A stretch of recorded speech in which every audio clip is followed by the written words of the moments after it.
যুদ্ধবিরতি ভেঙে যুক্তরাষ্ট্র ও ইরানের মধ্যে পাল্টাপাল্টি হামলা আরও তীব্র আকার ধারণ করেছে।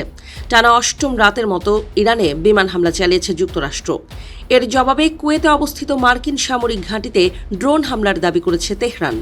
একই সঙ্গে জর্ডান, বাহরাইন ও হরমুজ প্রণালীতে নতুন উত্তেজনায় গোটা মধ্যপ্রাচ্যে বড় ধরনের সংঘাত ছড়িয়ে পড়ার আশঙ্কা তৈরি হয়েছে।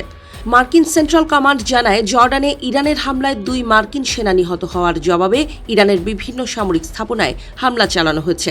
যুক্তরাষ্ট্রের দাবি, অভিযানে ইরান পরিচালিত উপকূলীয় নজরদারি কেন্দ্র, আকাশ প্রতিরক্ষা ব্যবস্থা, ক্ষেপণাস্ত্র সংরক্ষণাগার এবং নির্মাণাধীন ডার্কহোভিন পারমাণবিক বিদ্যুৎ কেন্দ্র লক্ষ্যবস্তু করা হয়েছে। যুক্তরাষ্ট্রের এই হামলাকে আন্তর্জাতিক আইনের স্পষ্ট লঙ্ঘন বলে নিন্দা জানিয়েছে ইরানের পরমাণু শক্তি সংস্থা। অবশ্য যুক্তরাষ্ট্রের হামলার কয়েক ঘণ্টার মধ্যেই পাল্টা প্রতিক্রিয়া জানায় ইরান। কুয়েতের ক্যাম্প আল উদাইরি এবং আলী আল সালেম বিমান ঘাঁটিতে ড্রোন হামলা চালিয়ে গোলাবারুদ সংরক্ষণাগার ও প্যাট্রিয়ট রাডার ব্যবস্থায় হামলা চালিয়েছে ইরানের সেনাবাহিনী। পাশাপাশি বাহরাইন ও জর্ডানে থাকা মার্কিন সেনা ঘাঁটি লক্ষ্য করে হামলা চালিয়েছে তারা। অবশ্য ইরানের ছোড়া একাধিক ড্রোন ভূপাতিত করার দাবি করেছে বাহরাইনের সেনাবাহিনী।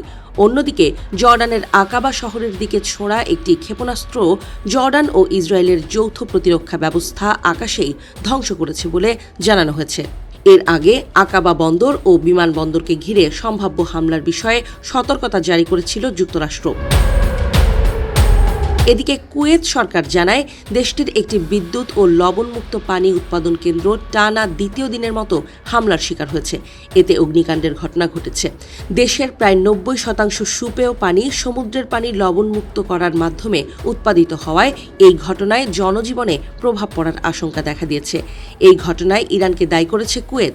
এদিকে ইরানের ওপর হামলা জোরদার করতে যুক্তরাষ্ট্র ইসরায়েলে আকাশে জ্বালানি সরবরাহকারী বিমান মোতায়েনের প্রস্তুতি নিচ্ছে। এতে ইরানের বিরুদ্ধে সামরিক অভিযান আরও বিস্তৃত হতে পারে বলে ধারণা করা হচ্ছে।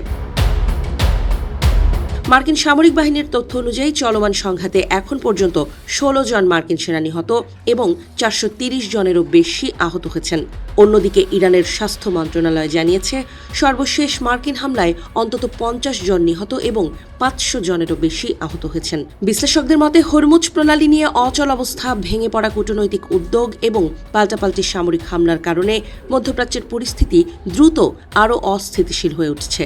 উভয় পক্ষ সংযম না দেখালে সংঘাত আরও বিস্তৃত হয়ে পুরো অঞ্চলকে দীর্ঘমেয়াদী যুদ্ধে ঠেলে দিতে পারে বলে আশঙ্কা করছেন তারা।